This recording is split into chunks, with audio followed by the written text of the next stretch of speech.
Hey guys, thanks for tuning in today's lesson. If you're on YouTube, make sure to like and subscribe. If you're on any other social media platform, make sure to like, comment, and share. Well, you guys know the deal. We have a lesson today on finding x continued. Because last session we did finding x and we kind of introduced it. If you guys remember, it's something like 4x equals 24.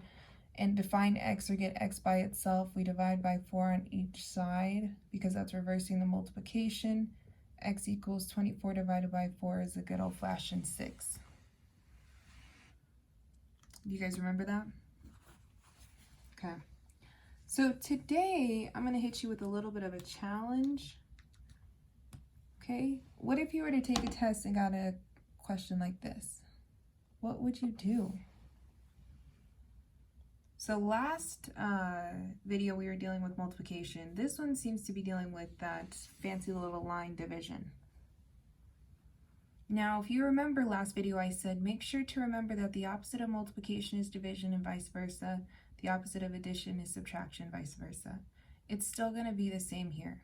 If we're saying x divided by 4 equals 12, how do we reverse that? We multiply, right? What are we going to multiply? Well, let me show you.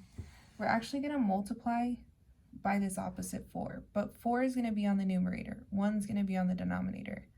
So 4 in parentheses over 1 times x over 4 in parentheses equals 12. Now, remember, what you do to one side, you have to do to the other. So what I did on this side, when I times it by 4, I have to do to this side, timesing it by 4, or 4 over 1.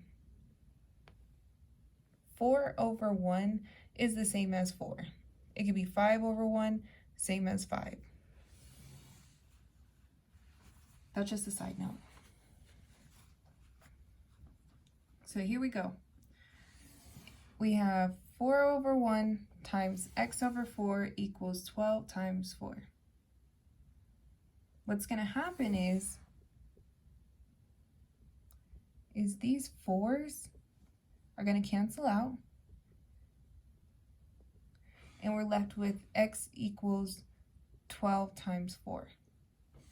What's 12 times 4? You got it, 48.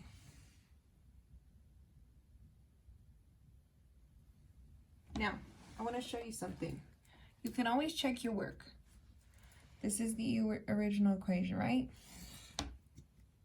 How about we plug that 48 back into the original equation? So we have 48 for x over 4 equals, well, what's 48 divided by 4? Is it not 12? So this is true. How do we feel about that?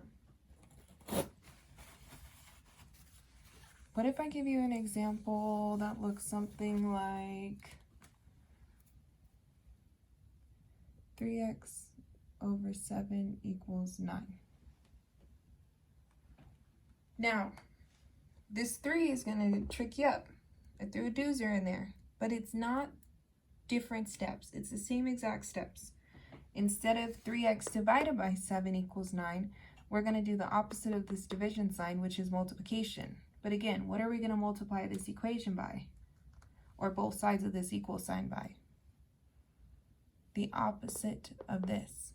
So the 7 is going to be in the numerator, 7 over 1. And when we do to one side, we have to do to the other, right? 7, you can keep it over 1, doesn't have to be.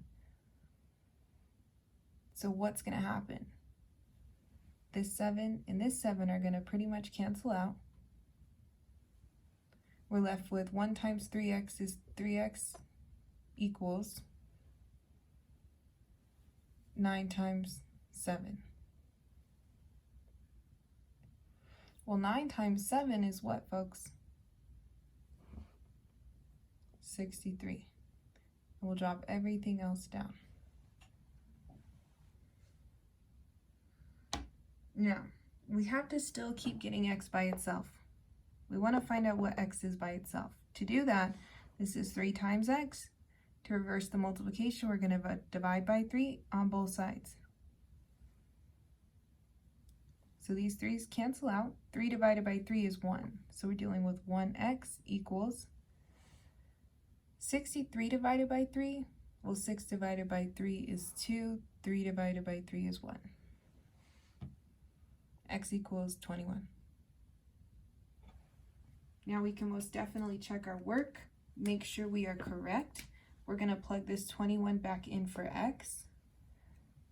Follow me over here. 3 times 21 all over 7. 3 times 21, well, 3 times 2 is 6. 3 times 1 is 3 over 7 equals 63 divided by 7 is, well, isn't that funny? It is one true statement.